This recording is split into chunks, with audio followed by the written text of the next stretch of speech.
Right, so, was it called again Miliastra Wonderland? Something like that. It's a whole brand new thing that just came out. I say just came out, you're probably seeing this a week after the update. So, I'd quite literally just done the third act of our conquest. And I thought, you know what, let's just get into trying this as well. So one thing I will admit is that when I saw the special program where they went through this kind of stuff, I wasn't actually excited at all. So I'm kind of going into this not really being bothered about it. I do want it to be good, but to be honest, I'm expecting to not really be too interested. We'll see how it is. Also, it says something at the bottom here about doing the paralogism, or conquest. So if you haven't done that, do be warned. And with that being said, let's get into it.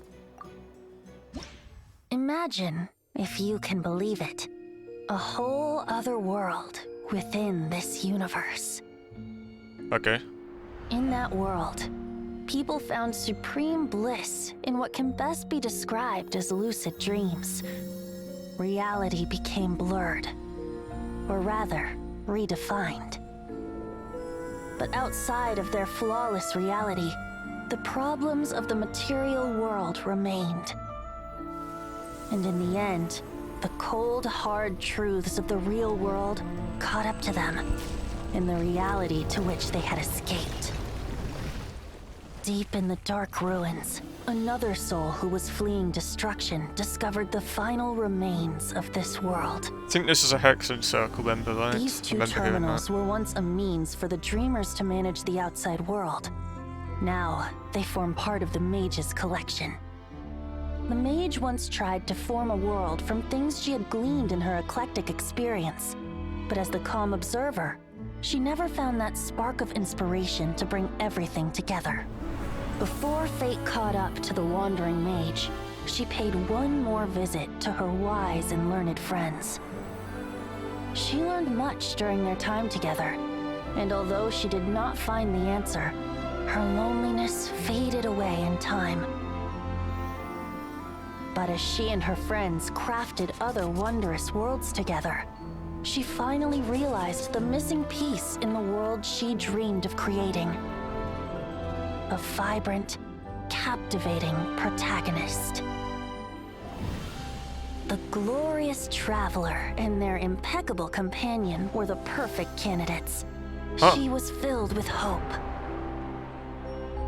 The lucid dream of a lost civilization was built anew, and the mage's vast collection now had a world to call home. After sojourning for so long, it was time for her to leave lest the destruction catch up with her. And in any case, a new story had now begun. Alright then. So we choose... let's go for male. Oh, it doesn't even matter which one you choose, you can do either. Yeah, there's quite a bit to this, my word. Could you even change their voice? Sincerest greetings, Traveler and Paimon. Jesus! We're going Khanrian on this one. Oh, we could choose a name as well. Actually, I suppose I could quite literally just do the Traveler name as well instead, couldn't I? Oh, it can't be the same as the Travelers. He looks like he could be called Jack, I reckon. Oh! Straight in. I take it these are other players? They are. Wow. Let's see what we have then. Okay, yeah, so this is the main point of this whole thing, right, is to do these multiplayer stuff. Oh, okay, so you can still just completely customize the character here by the looks of it. And we also have... Oh, I think this might be to do with the wishing, maybe? Okay, yeah, this is the wishing system then. And then there's also like a battle pass thing. So this is more so what I was kind of not too happy about. I just didn't like the whole idea of spending money on this part of the game, because it just didn't really feel like Genshin anymore. Anyway, I guess we can see what this gets us.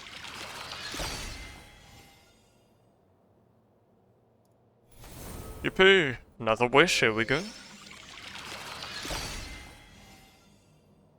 Yippee! Oh, I see, so when you get something, like from wishing or whatever, it's like a recipe almost. Like blueprint, and then you have to go here to actually make them. Also, seems like it wants me to do the other character. I don't really have a name or anything in mind for this one though.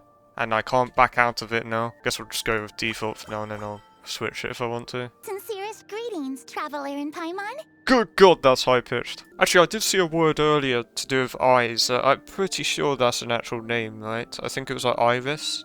Could go with that. I genuinely can't think of anything else. You could probably change it anyway, so it doesn't really matter. But yeah, apart from that, I guess the rest what is this? Oh, I think this is to do with actually making a map. That's my best guess. So yeah, I think the only other thing to do is literally just try out the actual content. Right, so I think I just joined a bridge battle. I think they called it that. Oh, I won apparently. Easy. So this was definitely how I kind of expected it to be honest. And I'm sure I'll talk about it at the end, but for now, I'll leave it there and probably get back in a few days. Actually, hold on, I did just remember one other thing. You can take a picture of your thingamajig of me, apparently. Perfect. There we go, there's a brilliant profile picture. I just noticed as well that Paimon is holding the thing. That's really cool. Oh, and of course, these characters are available now. Oh, you have to do Wonderland a bunch. Right, it's been a few days. If I hadn't shown it already, there's these special items now in the inventory where you can change the names of your characters. And I'm pretty sure it means you can only do it one time. So first of all, for those who don't know, I have another account where I sometimes get 5 stars, which I wouldn't normally get on my regular account. Just to, you know, try out different things. And of course, I also went into the Wonderland on that account. Here's the thing. Not only would I say I feel like I came up with better looking characters here, I feel like I kind of gave them better names as well. Anyway, with that being said, there were a few other things I kind of learnt in this time. First of all, when it comes to this whole wishing stuff again, I was a bit confused on the first banner here. To my understanding, this purely costs money, meaning the only way you can get stuff for free is this. Here's the other thing I didn't notice. Up here, 10 wishes gives you a 3-star, meaning that the equivalent of a 5-star for this one is actually a 4-star. It's literally just these. Now don't get me wrong, I'd say, especially this one actually, these two, I feel like that is actually quite cool looking outfit, but I think it's such a shame that you're so limited for being free to play. I mean, of course, you still get a whole bunch of stuff, but I feel like you miss out on so much, unfortunately.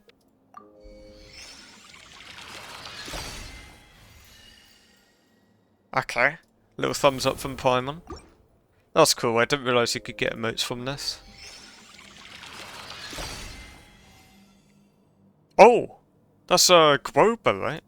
Okay, that's quite a nice one. From what I remember, I think I played this one.